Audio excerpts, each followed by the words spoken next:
Alright, so the first test I did for this guy left a really nasty jagged cut all the way down.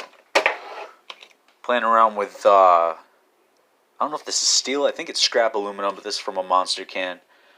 Drinking it for the ginseng. Didn't know this was a girly drink though, so I'm probably not going to be drinking that anymore.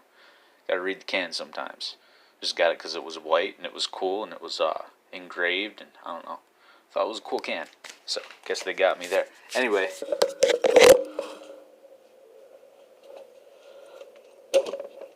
The tip rounded out, so I kind of crimped it down. See how this is going at an angle. Like that. You guys can see how we got this little canoe handle.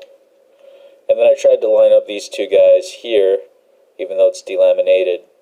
These two little guys for an edge. So, alright, there's our stab. Let's keep going through. Went in and out. And then,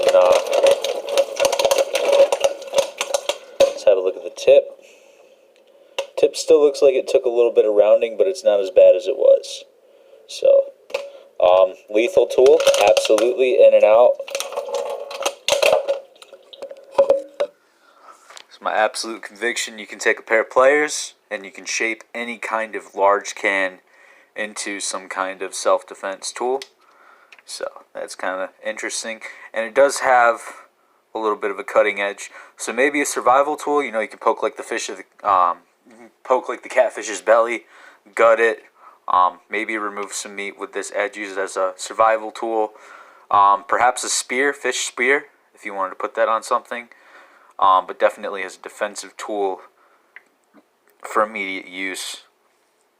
Using a pair of school safety scissors and pliers, you might be able to pull this off. That's what I used. So very simple. Just trying out that three-dimensional aspect here.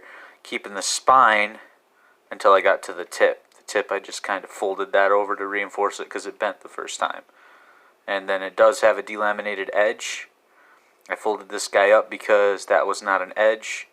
That's just part of this fold here. You can see where that folds down for our little canoe.